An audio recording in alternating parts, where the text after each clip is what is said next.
Hello, I'm Tammy Green, and this is your Week in Forex from UFXBank. Today we will review last week's market highlights with financial analyst Martin Smith.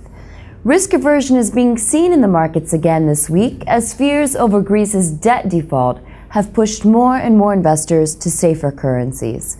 The yen, in turn, has made strides against other riskier currencies. Bernanke made an important announcement concerning the interest rate in America as the U.S. continues to attempt to climb out of the recession. Greece faces new problems as an impending credit rating decrease appears inevitable. Portugal and Spain appear to be going the same way as Greece, as Europe struggles to deal with default issues. In Canada, the BOC governor also made some surprising decisions. Let's now welcome Martin Smith to discuss these and other issues prevalent in the Forex market this week. Welcome, Martin. Thanks, Tammy. We've seen risk aversion creep back into the market this week. Could you tell us a little bit about this? Sure. This week we saw the yen climb to a one-year high against the euro as investors sought the safest currencies amid concern over Greece's credit rating. Now, this is, of course, a prime example of risk aversion. The yen advanced against all 16 of its major counterparts after Standard & Poor's and Moody's Investors Service said Greece face further downgrades as early as next month. Risk aversion is clearly seen as the demand for the yen is driven by the concern over the rising risk of more defaults in the European Union. We would have seen more movement toward the USD, but an announcement by Bernanke seemed to have impacted this. Right.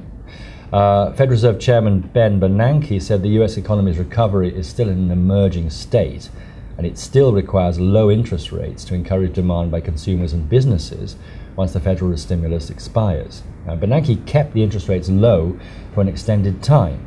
He believes that the FOMC must continue to anticipate economic conditions, including low rates of resource utilization, subdued inflation trends, and stable inflation expectations. What do we know about the overall economic recovery in the United States? Well, even though there are a few positive signs for the US recovery, such as fewer job losses and a rise in manufacturing employment and stronger demand for temporary help, the job market in the US still remains quite weak, with the unemployment rate close to 10% and new job openings few and far between. The Fed will also at some point need to begin to tighten monetary conditions to prevent inflationary pressures.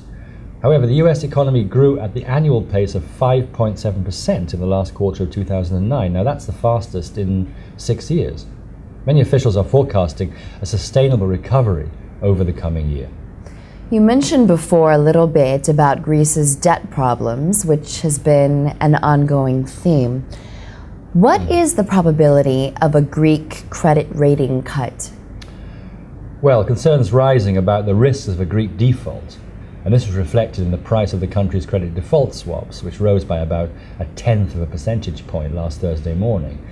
Now, this report was released after major credit agencies warned that Greek debt could be downgraded to almost junk bond status as early as next month if the country doesn't adhere to its deficit reduction plans.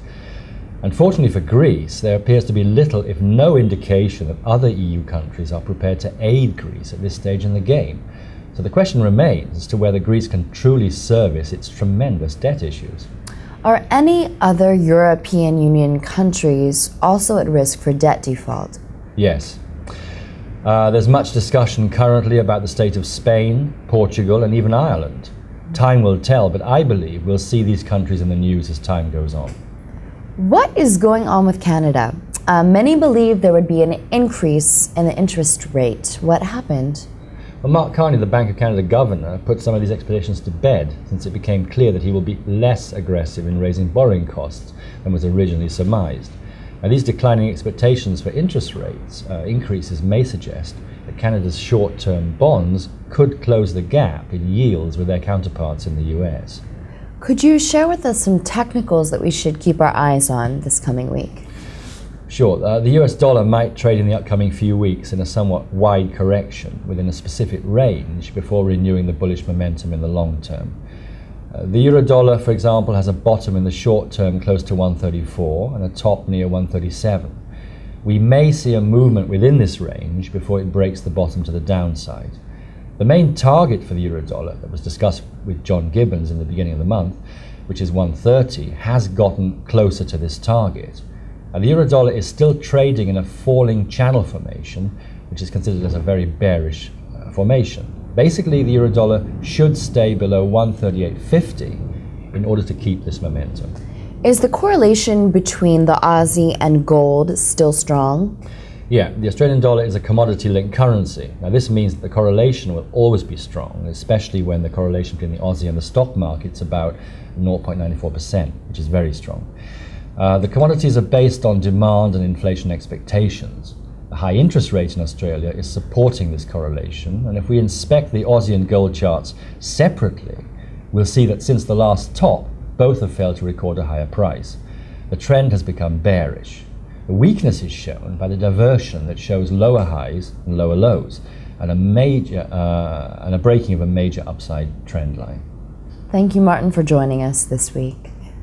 Be sure to visit us at UFXBank.com for simple, safe, and secure trading. Also, you can now follow us on Twitter and Facebook under Ask the Broker to submit your own questions to our weekly broadcasts.